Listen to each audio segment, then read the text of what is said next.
పంతులు గారు, ఏజే వచ్చేశాడు. పూజ మొదలు పెట్టండి. రండి బాబు. పద నాన్న.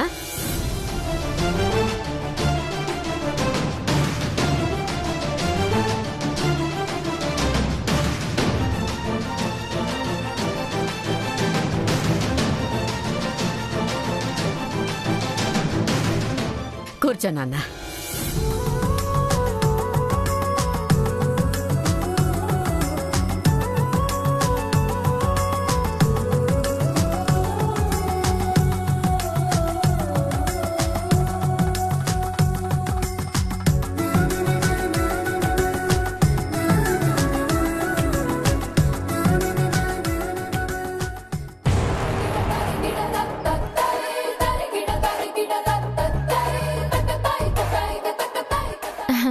పూజ టైంకే మొదలైనట్టేనా పంతులు గారు? ఇంకొక నిమిషం దాటితే రాహుకాలం మొదలయ్యేదమ్మా. సరిగ్గా నిర్ణయించిన సమయానికి నిమిషం ముందుగానే పూజ మొదలైంది.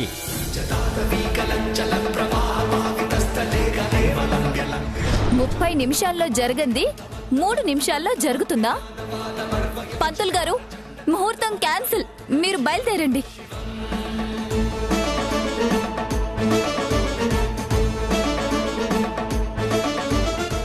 మీరు కానివ్వండి పంతులు గారు. అలాగే అమ్మా.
ఏజే మాట అందరూ వింటారు, కానీ ఏజే భాను మాట వింటున్నారు. ఎందుకు? ఏం చేసింది భాను? పూజకి ఎలా ఒప్పించింది? ఈ భాను వల్ల ఏదైనా అవుతుందని ఇప్పటికైనా అర్థమైందా?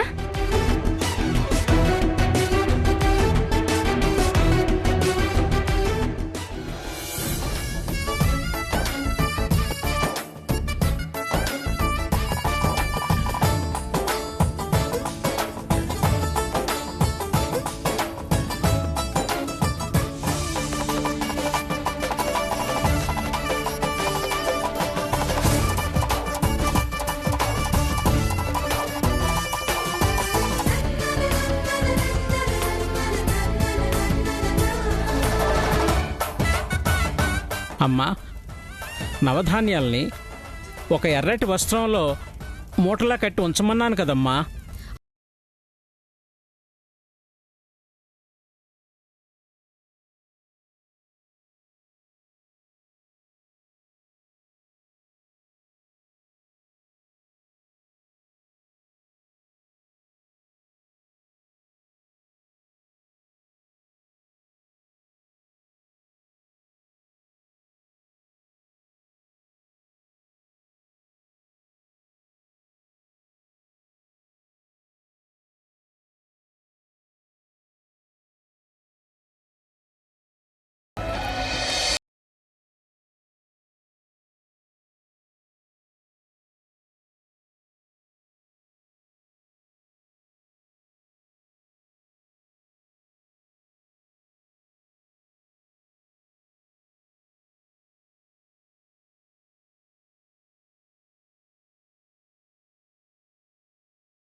అయ్యయ్యో, అన్ని నేలపాలైపోయాయి. ఏంటి భాను ఇలా చేసావు? జాగ్రత్తగా చూసుకోవాలి కదా. అంత సవ్యంగా జరుగుతుంది అని అనుకునే టైంకి ఇలా అశుభం జరిగిందే.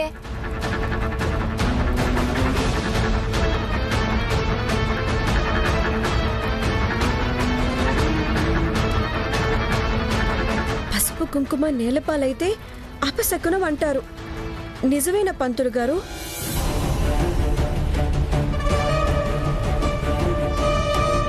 ఈ పూజ వల్ల ఇక ఫలితం దక్కనట్టేనా?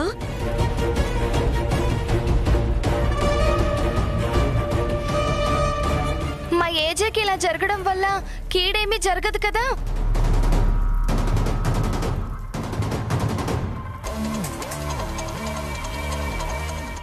పాపం భాను, కావాలనేం చెయ్యలేదు. అలవాటులో పొరపాటుగానే జారి పడిపోయింది.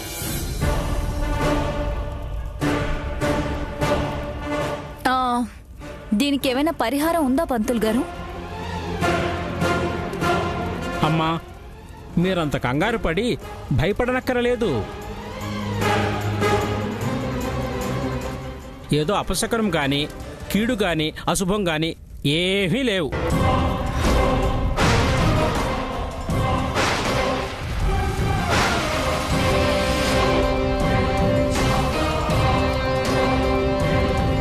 పసుపు కుంకుమ పొరపాటున నేల మీద పడటం అంటే భూదేవికి బొట్టు పెట్టి పసుపు రాసి ఆహ్వానించినట్టు అర్థం.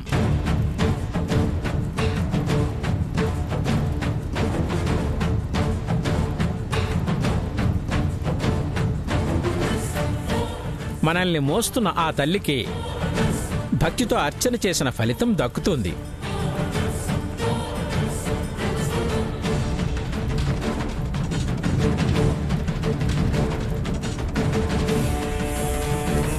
అందులోనూ ముత్తైదువులు చేస్తే వారి మాంగళ్యానికి మరింత బలం చేకూరి వాళ్ల మధ్య కలహాలు పోయి దాంపత్య జీవితం హాయిగా సాగుతుంది.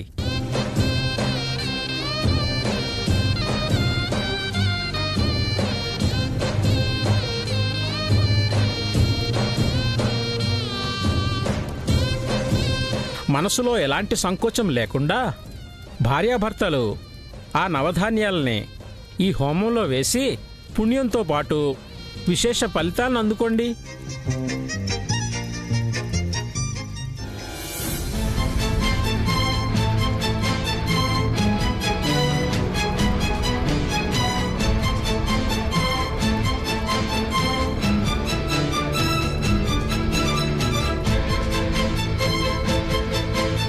భాను,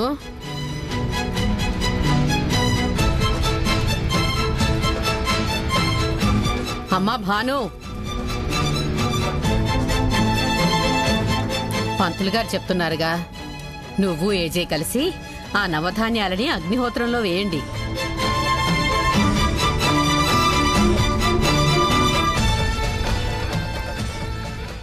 అమ్మా రండమ్మా.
దక్ష వాళ్ళ మీద అక్క విజయం సాధించేసరికి వాళ్ళ ముఖ చిత్రాలు చూడాలి. ఎండాకాలం ఎడారిలో చెప్పులు లేకుండా నడిస్తే ఎలా అయిపోతాయో అలా అయిపోయాయి.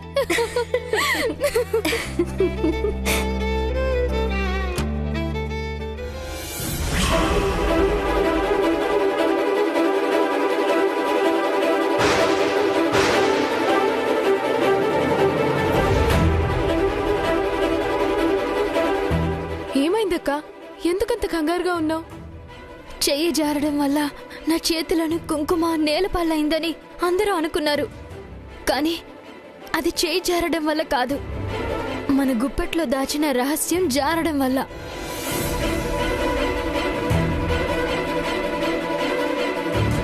ఒకసారి నా మొబైల్కి వచ్చిన మెసేజ్ చూడండి.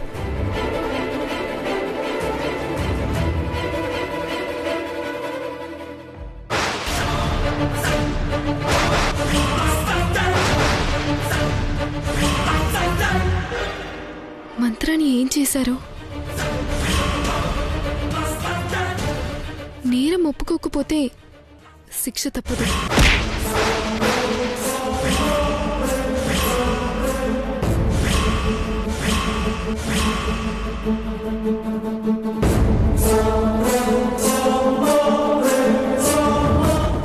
ఇది ఎవరు పంపించారు? భయం బయటపడకుండా, కంగారు కనిపించకుండా పూజనైతే పూర్తి చేశాను గాని ఈ నెంబర్కి తిరిగి కాల్ చేసే ధైర్యం మాత్రం చేయలేకపోయాను. అంటే నిజం మన ముగ్గురికి కాకుండా మరో మనిషికి తెలిసిపోయింది. ఇంకా మనం దాచటం నేరం. వెలుగులోకి రాబోయే టైం వచ్చేసింది. బయట వ్యక్తికి తెలిస్తే మన పరిస్థితి ఏంటి? పోలీసులకు తెలిస్తే మన భవిష్యత్ ఏంటి? మనల్ని ఎవరు కాపాడుతారు? బావ తప్ప మనల్ని ఎవరు కాపాడలేరు. బావకి నిజం చెప్పేస్తాను. నన్ను కాపాడడానికి మీరిద్దరు ఇరుక్కునేలా ఉన్నారు. ఈ నేరం చేసింది నేనే, శిక్షను అనుభవించాల్సింది కూడా నేనే. అందుకే బావకి నిజం తెలియాలి. అంజలి, తొందరపడుకో. ఇప్పటికే ఆలస్యం అయిందనిపిస్తుంది. అది కాదు అంజలి.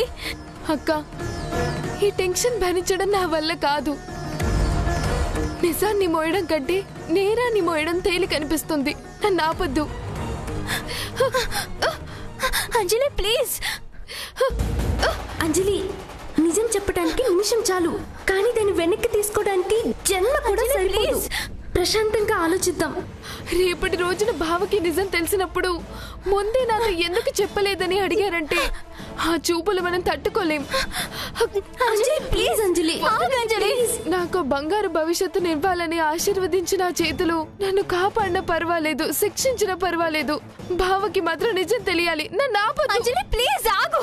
అంజలి, చెప్పేది విను అంజలి. అంజలి, ప్లీజ్. అంజలి, విను. అంజలి,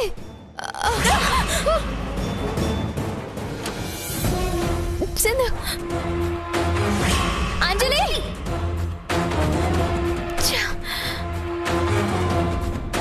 ఏం చేద్దాం బాను?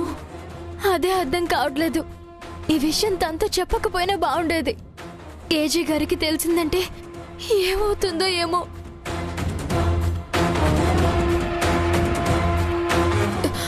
బావగారు, నేను మళ్ళీ చేస్తాను. చెప్పంజలి. అది ఏంటంటే, ఎందుకంత హెసిటేషన్? చెప్పు. భయంగా ఉంది. చనువు ఉన్న చోట భయం ఉండకూడదు. మరి భయపడేంత, టెన్షన్ పడేంత విషయం ఏముంటుంది? నేను తప్పు చేశాను, తప్పు చేస్తున్నానో అర్థం కావడం లేదు. ఒకటి గతం, ఒకటి వర్తమానం. రెండిటి మధ్య మనసు నలిగితే భవిష్యత్ అర్థం కాకుండా పోతుంది. ఏం చెప్పాలని వచ్చావో, నా నుంచి ఏం ఎక్స్పెక్ట్ చేస్తున్నావో చెప్పు. నాకు ఒక అందమైన జీవితాన్ని ఇవ్వబోయే మీ దగ్గర ఒక విషయాన్ని దాచాననే ప్రయత్నం నిప్పుల మీద నడుస్తున్నంత బాధగా అనిపిస్తుంది. అందుకే ఆ విషయాన్ని మీకు చెప్పాలని వచ్చాను. అదేంటంటే అంజలి,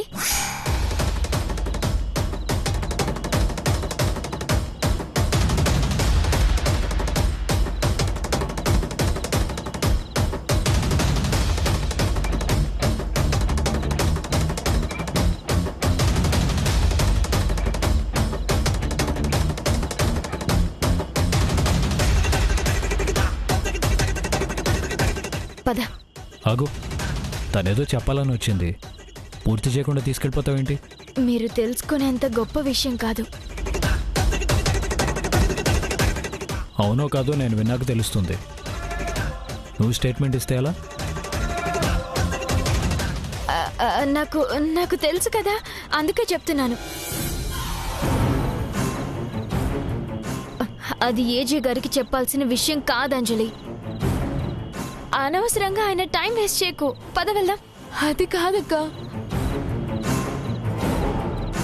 ఇంకేం మాట్లాడుకో, రా.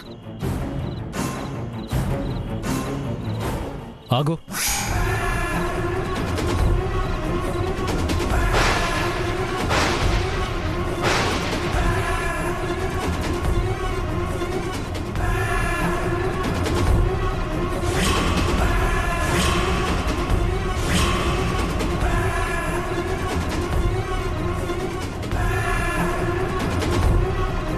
చెప్పాల్సినంత విషయం కాదని నువ్వు అంటున్నావు, కానీ ఆ విషయం వెనక అంజలి భయం కనపడింది, కంగారు కనపడుతుంది, తప్పు చేశాను చేస్తున్నాను అన్న గిల్టీనెస్ ఉంది. తన్నే చెప్పనివ్వు. అసలు ఏం జరిగిందంటే బావగారు, అంజలి, ఏంటిది చిన్నపిల్లలా? చెప్తుంటే అర్థం కావడం లేదా? ఆలస్యం అనర్థాలకి మూలమక్క. నన్ను చెప్పనివ్వు ప్లీజ్.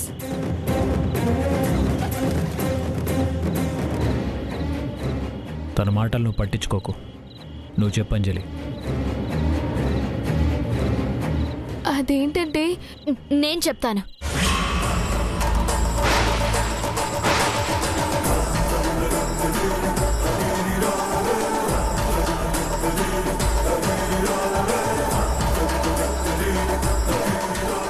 ఇంత దూరం వచ్చాక ఆగడం ఎందుకు? ఆ విషయం నేనే చెప్తాను. రేపటి రోజున ఆ నిజం మన ద్వారా కాకుండా మరో మనిషి ద్వారా ఏజే గారికి తెలిసిందంటే మనం దోషులమవుతాం. అందుకే చెప్పేస్తాను.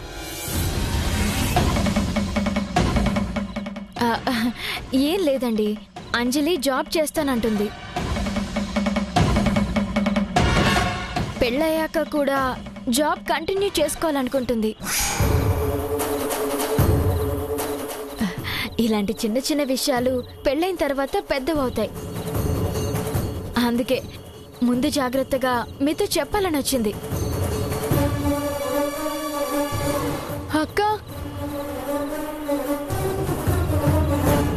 నేను చెప్తున్నప్పుడు మధ్యలో నువ్వు ఎంటర్ అయ్యావంటే నా మీదొట్టే.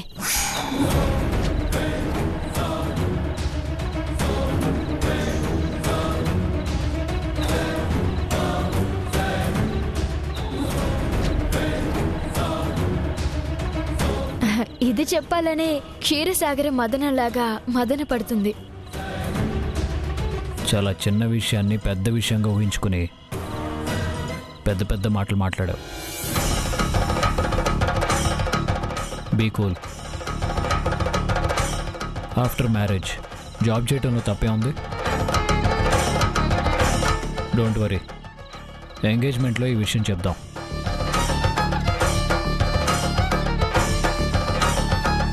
ఏ విషయమైనా ముందే చెప్పడం చాలా మంచిది. తర్వాత జరగబోయే చెడు నుంచి కాపాడుతుంది. చెప్పేశాను. ఇప్పుడు నీకు మనశ్శాంతిగా ఉంది కదా? ఇక వెళ్దాం పద. 1 సెకండ్.